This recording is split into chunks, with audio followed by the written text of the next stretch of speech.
Hello students, आज हम शुरू करने वाले हैं इलेक्ट्रोस्टैटिक्स 2।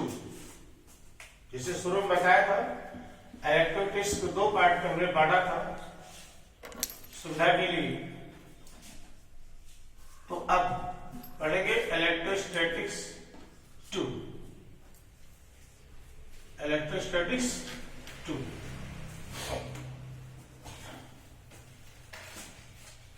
इलेक्ट्रोस्टैटिक्स 2 में हम बेसिकली पढ़ेंगे गॉस लॉ।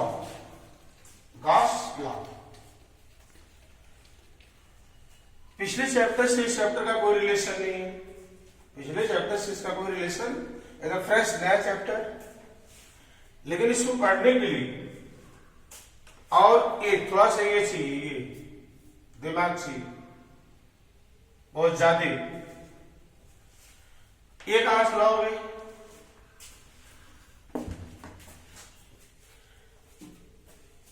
इलेक्ट्रोस्टैटिक्स 2 में हम पढ़ेंगे basically Gauss law, electric flux, electric flux. लेकिन ये सब स्टडी करने के लिए आपको पहले आना चाहिए एरिया वेक्टर। एरिया तो पहले हेडिंग डाल लेते हैं, इसको पढ़ लेते हैं। चर्चा ऑन एरिया वेक्टर, चर्चा ऑन एरिया वेक्टर या एरिया। अच्छा से बताओ, area scalar quantity vector? Scalar vector. Area scalar है कि वेक्टर? स्केलर के वेक्टर, वेक्टर क्वांटिटी है। अब आप कहोगे कभी सर आपने तो कभी बताया नहीं कि एरिया तो हम जानते हैं वेक्टर है, स्केलर क्वांटिटी। अभी वहां कोई जरूरत नहीं थी वहां पर, अब यहां जरूरत है उसकी, एरिया की। अब यहां हम डीप में पढ़ेंगे what is area. Area vector क्या है? एरिया एक वेक्टर क्वांटिटी है। एरिया एक वेक्टर क्वांटिटी है। जैसे area is a vector quantity, इसका डायरेक्शन क्या होगा? अगर वेक्टर है तो उसका डायरेक्शन भी होगा। जैसे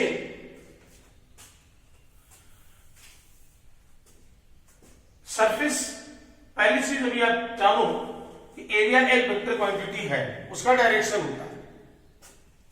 हम एक छोटा सा एग्जांपल आपको बता दें। जैसे मान लो ये कोई रेक्टेंगल है, रेक्टेंगल लेंथ 5 सेंटीमीटर, विड्थ मान लो 3 सेंटीमीटर। अगर इसमें आप देखो ऐसे एक्सिस में है, ऐसे एक्स एक्सिस पर रखा है,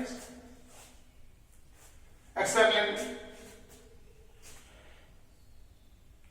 ये मान लो ए आपका बी, ए सी, ऐसे। अगर हम वेक्टर फॉर्म में लिखें तो ओ ए को लिख सकते हैं, वेक्टर ओ ए ये होगा 5i कैप, 5i कैप बढ़ जाएगा। I cap is the unit vector along x axis. And OB को लिख सकते हो 3j कैप, 3j कैप। तो एरिया वेक्टर होगा, area vector O A cross OB, 5i cap cross 3j cap. 5 3 जा 15, i cross j मालूम, i cross j के। याद करो, अगर LFI वेक्टर मालूम होना चाहिए, क्रॉस प्रोडक्ट डॉट प्रोडक्ट दोनों आपको कायदे से मालूम होना चाहिए। इसको पढ़ने के लिए हमने शुरू में ही बताया था, अगर इलेक्ट्रोस्टैटिक्स आपको समझ में नहीं आएगा तो ये ऐसा नहीं है कि इलेक्ट्रोस्टैटिक्स नहीं आ रहा है, आपको वेक्टर नहीं आ रहा, आपको वेक्टर नहीं आता, वेक्टर पढ़ना पड़ेगा। आई क्रॉस जे के, व्हाट इज डायरेक्शन ऑफ के का डायरेक्शन किधर, एक्स एक्सिस वाई एक्सिस, ये दोनों, ये आपका जेड एक्सिस, इधर जेड एक्सिस, इधर के वेक्टर के, यूनिट वेक्टर क्या आएगा के, देखिए के में आ रहा, एरिया का डायरेक्शन किधर हुआ, के डायरेक्शन में, जेड एक्सिस के अलोंग, मतलब ये जेड एक्सिस जो आया इस एरिया के परपेंडिकुलर है, एरिया का जो एरिया वेक्टर आया इसका, उसका डायरेक्शन हुआ किधर, इस सरफेस के परपेंडिकुलर, सरफेस के परपेंडिकुलर। अगर हम एरिया का मैग्नीट्यूड लिखें तो आप लिख सकते हो 15 सेंटीमीटर स्क्वायर, के यूनिट वेक्टर है, इसका मैग्नीट्यूड 1, 15 सेंटीमीटर स्क्वायर। अभी तो आप ये पढ़ते थे किसी रेक्टेंगल का लेंथ 5 सेंटीमीटर है, विड्थ 3 सेंटीमीटर है, एरिया होता 5 3 15 सेंटीमीटर, दैट इज मैग्नीट्यूड। लेकिन area is a vector quantity, it's direction is along, if rectangle is placed in x y plane, then its direction of its area vector is along the z direction, along the z direction। अच्छा, इसमें तो हम पढ़ेंगे भी, बहुत सारे question करेंगे इस पर, यानी आपको मान के चलना है कि क्या मानेंगे, एरिया क्या है, वेक्टर क्वांटिटी है, इसका डायरेक्शन किधर होता है, always perpendicular to the surface, the direction of area vector is always perpendicular to the surface. दूसरी चीज, for open surfaces, for open surfaces, open surface क्या है, दो तरह का सरफेस पढ़ेंगे, open surface, close surface, close surface, दो पढ़ेंगे, open surface, close surface. Open surface क्या है, square plate, rectangular plate, triangular plate, circular disc, that is open surfaces, open। For open surfaces, direction of area vector किधर होगा, perpendicular to the surface, perpendicular to the surface। जैसे हमने यहां पर अभी एक रेक्टेंगल लिया था, आपने इसकी एरिया वेक्टर का डायरेक्शन किधर दिखा, अलोंग जेड एक्सिस, लेकिन जेड एक्सिस के अलोंग परपेंडिकुलर, सरफेस के परपेंडिकुलर इधर भी हो सकता है, अंदर भी हो सकता है, इसका एरिया वेक्टर का डायरेक्शन बाहर भी हो सकता है, अंदर भी हो सकता है, क्योंकि हमने वहां पर लिया था एरिया में, आपने अगर देखा तो O A cross O B, length into width, तो क्या एरिया हम ऐसे नहीं लिख सकते क्या, विड्थ इनटू लेंथ, विड्थ कितना 3 जे का है, क्रॉस 5 आई का है, that is 15 J cross I, J cross I minus के, इसका direction along the Z axis हुआ, लेकिन इनवर्ट। आपको फिर बता दें, एक्स वाई जेड, इधर यूनिट वेक्टर आई कैप, इधर होता है जे कैप, परपेंडिकुलर इधर होता है बाहर के कैप। तो अगर इधर लोगे तो आएगा माइनस आई कैप, नीचे लोगे तो आएगा माइनस जे कैप, बाहर अगर के कैप था तो अंदर लोगे तो माइनस के कैप, वेक्टर पर वेक्टर। तो ऐसे हमने देखा एरिया भी 15 के भी आया था, -15 के वेक्टर भी आया, के कैप आया। इसका मतलब क्या, जो डायरेक्शन है एरिया वेक्टर का वो परपेंडिकुलर सरफेस होता है, फार ओपन सरफेसेस, या तो आउटवर्ड या तो इनवर्ड, दोनों में से कोई भी आप एक ले सकते हैं, दोनों में से कोई भी एक आप ले सकते हैं। Direction of area vector is always perpendicular to the surface. For open surfaces considered one direction, consider one perpendicular direction as area vector direction is strictly in whole problem, restricted in whole problem. अगर मान लीजिए किसी एक student ने जब इसका area vector लिया तो बाहर ले लिया, किसी दूसरे स्टूडेंट ने उसी जो एरिया वेक्टर को लिया अंदर ले लिया। एक का आया होगा -15 के, एक का आया होगा +15 के। लेकिन जब पूरी थ्योरी लगाओगे, उसी क्वेश्चन में इसको यूज करोगे, जो फाइनली आपका रिजल्ट आएगा, लास्ट में जो चीज आप कंक्लूजन निकालोगे वो दोनों का सेम आएगा। कहने का मतलब आप हमेशा ओपन सरफेस के लिए एरिया वेक्टर परपेंडिकुलर डायरेक्शन में लेंगे। वो डायरेक्शन बाहर भी हो सकता है, अंदर भी हो सकता है। लेकिन अगर किसी क्वेश्चन में अगर आपने एक बार एरिया वेक्टर को बाहर आपने मान लिया है तो पूरे क्वेश्चन में उस एरिया वेक्टर के डायरेक्शन को चेंज नहीं करोगे, उसके डायरेक्शन को चेंज नहीं करोगे। अगर किसी दूसरे स्टूडेंट ने इसको अंदर मान लिया है एरिया वेक्टर, कोई बात नहीं, अंदर मान लिया है तो पूरे क्वेश्चन में उसको अंदर ही मान करके वो चलेगा, तो मतलब उसके डायरेक्शन में कोई चेंज नहीं करना पूरे प्रॉब्लम में। तो क्या कहेंगे? For open surfaces considered one perpendicular direction as area vector direction and restricted in whole problem. Clear? 3 point clear हुआ। Area is a vector quantity. Number 2, direction of area vector is always perpendicular to the surface. Always perpendicular to the surface. For open surfaces, the direction of area vector is considered one direction. For open surfaces, considered one direction, perpendicular direction as area vector direction, which is strictly या restricted in whole problem. पूरे problem में उसको कभी आप change नहीं करोगे। अभी note करा देते हैं, बाद में भी नोट लिखिए, सब पॉइंट लिखा देते हैं।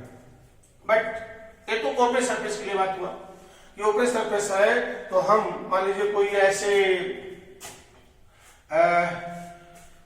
रेक्टेंगुलर प्लेट रखा है, इस पे ऐसे, इसका एरिया पुश करेंगे टूल में, कुछ भी हो सकता है। तो इस पर जब हम एरिया वेक्टर का डायरेक्शन खींचेंगे, या तो बाहर की तरफ लेंगे या तो अंदर की तरफ, लेकिन जो भी हम डायरेक्शन चूज कर लेंगे उस पूरे प्रॉब्लम में, उस पूरे क्वेश्चन में कभी भी उस डायरेक्शन को चेंज नहीं करेंगे, या तो बाहर ही लेंगे या तो अंदर ही लेंगे। हमने बताया दो स्टूडेंट है, एक ने बाहर ले लिया, एक अंदर ले लिया, तो जब उस प्रॉब्लम को आप सॉल्व करोगे, एरिया नहीं, एरिया तो निकल जाएगा। अगर उसको कहीं यूटिलाइज आप करते हो, किसी टॉपिक में यूज करते हो, तो जो दोनों का रिजल्ट आएगा, फाइनली आंसर आएगा, वो दोनों का सेम होगा, उसमें कोई दिक्कत नहीं है। तो ये कहा जाता है for open surfaces consider one perpendicular direction as area vector direction, consider one perpendicular direction as area vector direction and restricted in whole problem, not for whole life. ये नहीं लिखना है, नॉट फॉर होल लाइफ। दूसरी चीज आते हैं close surface. Close surface क्या है? What is close surface?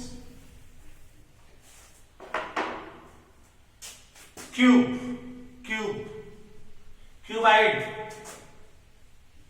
Sphere, pyramid, that is close surface.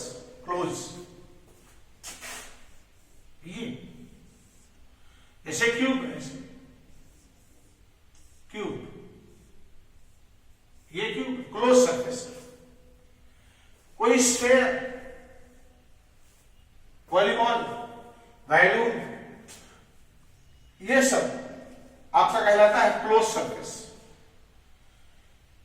Disc open surfaces, square plate open surfaces, pyramid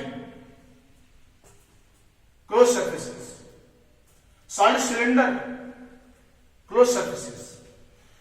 तो अगर क्लोज सरफेसेस की बात करें तो एक चीज तो क्लियर है कि एरिया वेक्टर हमेशा सरफेस के परपेंडिकुलर होता है। जैसे इस क्यूब की बात करें तो कितने सरफेस है? कितने सरफेस है? 6 सरफेस है। For open surfaces, for close surfaces, the direction of area vector always along the outward normal, outward normal. जैसे मान लो एक क्लोज सरफेस है, मान लो क्लोज सरफेस है, क्यूबाइड टाइप है, डस्टर। कितने फेस है? 6, 1 2 3 4 5 6। अगर मान लो इसके एरिया वेक्टर की बात करें हम, what is the direction of area vector of this face? इस पर परपेंडिकुलर खींचोगे लेकिन outward. Normal means perpendicular, normal to this surface but outward. For closed surfaces, direction of area vector always along the outward normal. Outward normal. For closed surfaces, direction of area vector along outward normal.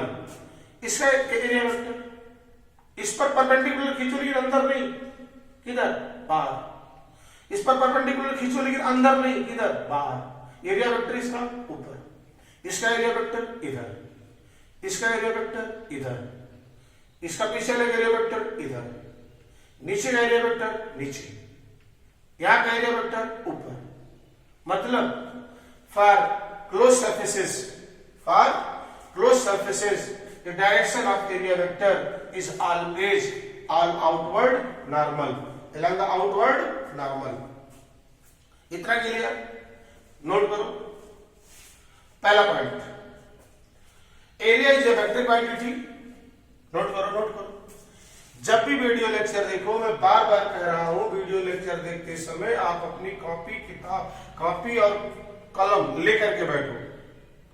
जो चीज उस पर आ रहा है, screen पर आ रहा है, उससे बहुत ज्यादा दिक्कत नहीं आनी चाहिए। जो पढ़ने वाले लड़के हैं, स्टूडेंट्स हैं, थोड़ा सा रेगुलर, क्योंकि जो टॉपिक चल रहा है एक दूसरे से रिलेटेड चल रहा है।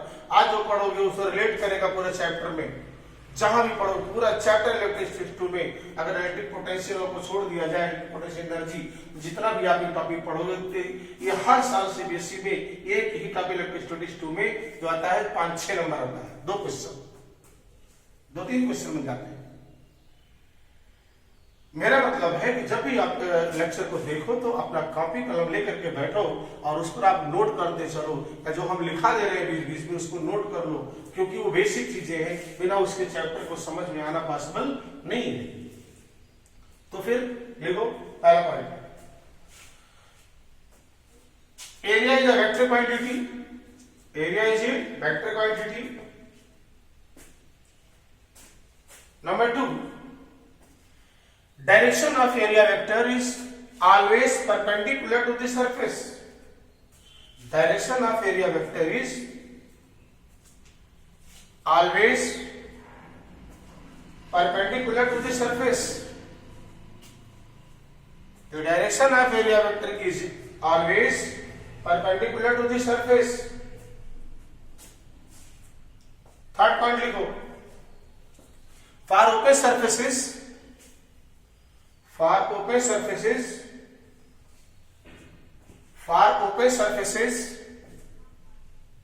ब्रैकेट में लिखो triangular plate, square plate, circular disc etcetera. For open surfaces consider one perpendicular direction, consider one perpendicular direction as area vector direction,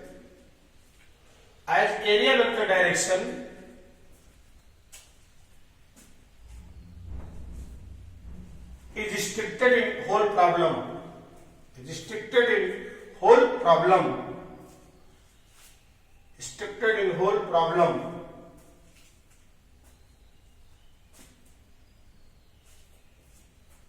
not for whole life, लिखना नहीं इसको। नंबर 4, चौथा लिखो, for closed surfaces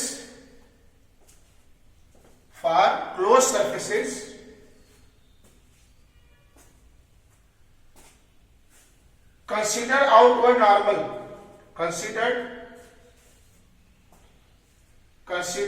outward normal as area vector direction, as area vector direction for closed surfaces considered outward normal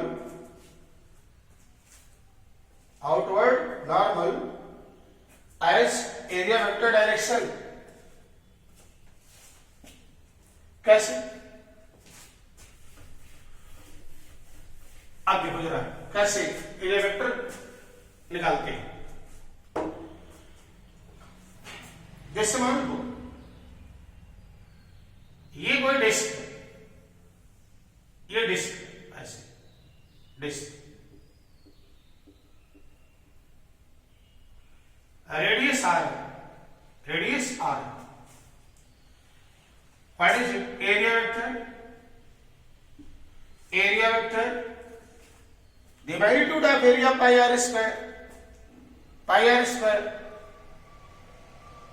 but area vector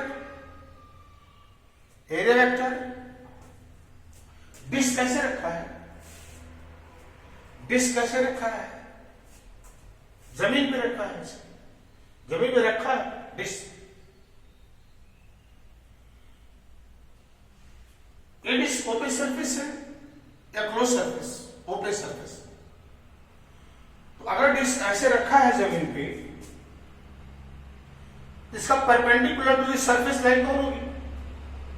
ये अगर कोई disc जमीन पे रखा है तो परपेंडिकुलर लाइन इधर होगी, या तो ऊपर होगी या तो नीचे। हमने बताया भी ओपन सरफेस के लिए परपेंडिकुलर लेंगे, लेकिन या तो ऊपर या तो अंदर या तो बाहर, किसी डायरेक्शन में ले सकते हैं। तो अगर डिस्क ऐसे रखा है तो इसका एरिया वेक्टर किधर? ऊपर, ऊपर है। ये है एरिया वेक्टर, इधर होगा कितना? Pi r square j cap plus minus दोनों। Pi r square magnitude, j cap gives you direction, plus j upward, minus j downward. तो ऐसे अगर कोई ऐसे इस तरह से अगर कोई डिस्क ऐसे रखा है ऐसे, इसका डायरेक्शन ऑफ एरिया वेक्टर या तो ऊपर या तो नीचे। ऊपर जाएगा प्लस जे में, नीचे जाएगा तो माइनस जे में। मैग्नीट्यूड तो पाई आर स्क्वायर एस। जैसे मान लो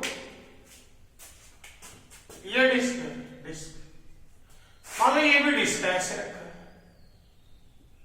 रेडियस आर डिस्क,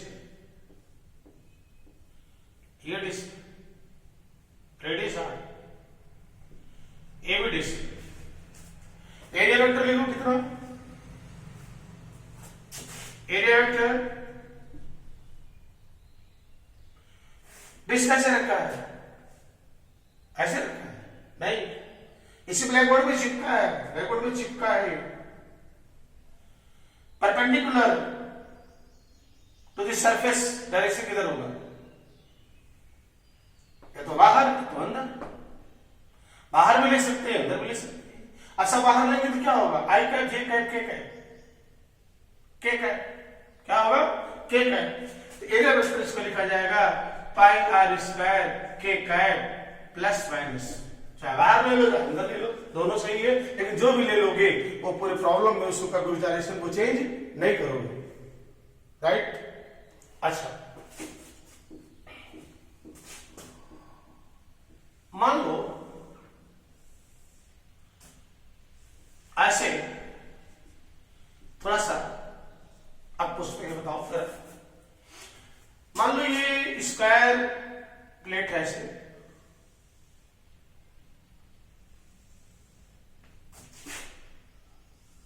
ऐसे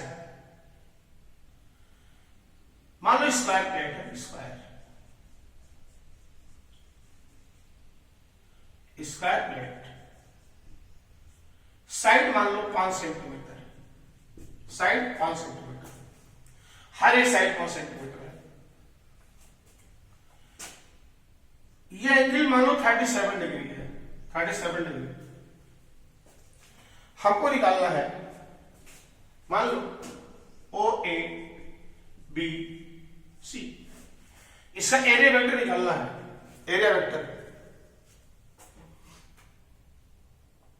4 ऑप्शन था जी का क्वेश्चन, नीट का 4 ऑप्शन थे। इट्स एरिया वेक्टर, यहां कोऑर्डिनेट बोलो कितना, 0 0 0 0 0। अच्छा, यहां कोऑर्डिनेट बोलो 5 cos 37, एक्स एक्सिस के लॉन्ग कंपोनेंट ये 5 है, इधर वाला कितना होगा 5 cos 37, cos 37 3/5 5 4/5 5 5 कैंसिल 4 y पर तो वही दरवाजा ऐसे खुला है, इसका मतलब ये पॉइंट है पर ही वर्टिकल जेड एक्सिस का लंब कितना, इतना खुला 5 sin 37 3/5 5 5 कैंसिल 3। यहां कोऑर्डिनेट बोलो x का 0, x पर नहीं है 0, y पर देखो इतना साइड 5, z पर नहीं है, उसी को y एक्सिस पर है, y कोऑर्डिनेट क्यों लाएगा, ये क्या है 0। हम लिख सकते हैं वेक्टर OA ए साइड कितना 4i cap plus 0j cap plus 3k cap आ गया 4i cap plus 3k cap OA। ऐसे बोलो OB कितना लिखेंगे, OB ये वाला vector 0i cap plus 5j cap plus 0k cap that is 5j cap OB। अगर हम इसका एरिया निकालें, एरिया आएगा OA crossing OB 4i cap plus 3j cap cross 5j cap 5j cap बोलो 3k cap 4i cap plus 3k cap cross 5j cap 4 5 20 I cross j k 3 5 15 plus 15 k cross j minus I j cross k I j cross k I तो k cross j minus I ये हो गया 20k का minus 15i का, ये ऐसे लिख दो माइनस i का पहले लिखो प्लस 20k का बाद में लिखो। ये इसका ऑप्शन में करेक्ट था, ये इसका एरिया वेक्टर है। अच्छा जरा बताओ इसका मैग्नीट्यूड कितना होगा, वैसा आप देख सकते हो। स्क्वायर प्लेट है, साइड 5 सेंटीमीटर है तो एरिया कितना होगा 25 सेंटीमीटर स्क्वायर। स्क्वायर है, साइड के स्क्वायर 5 के स्क्वायर 25 सेंटीमीटर स्क्वायर। यहाँ देखो 25 आ रही है, कैसे निकालते हैं वेक्टर का, माइनस 15 का स्क्वायर प्लस 20 का square under root 225 plus 400 under root 6 to 5 that is 25 centimetre square. Area तो मैग्नीट्यूड तो निकाल ही सकते हैं, कोई दिक्कत नहीं है 5 into 5, बट एरिया वेक्टर में अगर निकालना है उसका, इस प्लेट का एरिया वेक्टर निकालना है तो ये तरीका इसका ये होता है। इस तरीके से area is a vector quantity आपको पता होना चाहिए। Its direction is always perpendicular to the surface for open surfaces. Consider one perpendicular direction as area vector direction, ऐसे जैसे as area vector direction for open surfaces. Consider one perpendicular direction as area vector direction and restricted in whole problem, not for whole life. For closed surfaces, बोलो जैसे मुझे याद है उसी तरीके से आपको भी याद होना चाहिए। For closed surfaces considered outward normal as area vector direction। चलिए एरिया वेक्टर के बारे में जनरल आइडिया आपको मालूम हो गया कि एरिया वेक्टर क्वांटिटी है, हमेशा इसका डायरेक्शन सरफेस के परपेंडिकुलर होता है। ओपन सरफेसेस के लिए हम एक डायरेक्शन सरफेस के परपेंडिकुलर मान लेंगे, चाहे वो बाहर लेंगे चाहे अंदर ले, लेकिन वो जो भी आप मान लेंगे वो पूरे प्रॉब्लम में उसके डायरेक्शन को कभी चेंज नहीं करेंगे।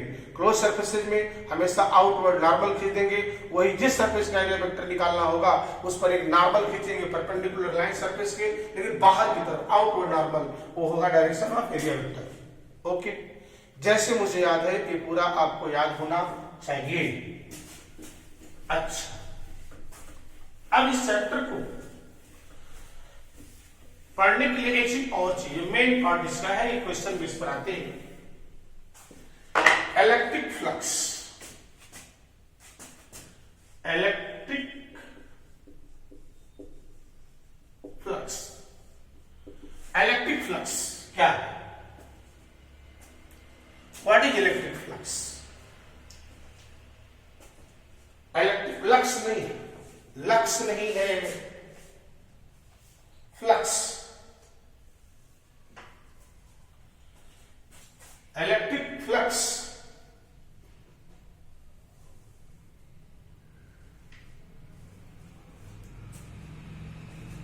Flux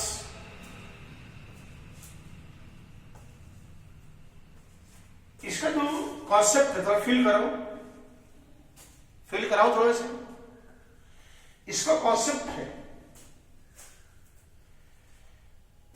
flow of energy.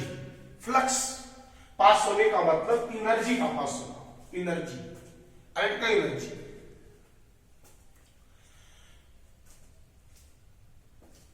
कई तरीके से फ्लक्स को डिफाइन किया जाता है, अलग अलग तरीके, लेकिन जो ज्यादा समझ में आपको आएगा मैं वो आपको बता रहा हूं। जैसे मान लो ये दीवार में आपको दिख नहीं रहा होगा शायद, एक विंडो लगी है, विंडो जिसका कुछ एरिया है। अगर हम यहां किसी चार्ज को रख दें, चार्ज का जनरेट करें, इलेक्ट्रिक फील्ड लाइन्स चलेगी यहां से। थोड़ा सा इसको पढ़ने के लिए इलेक्ट्रिक फील्ड लाइन्स की प्रॉपर्टी आपको याद होनी चाहिए। क्या क्या पढ़ा था इलेक्ट्रिक फील्ड लाइन्स में? थोड़ा सा रिवाइव कर लेते हैं। Property of electric field lines of forces याद है किसी को? Electric field lines are always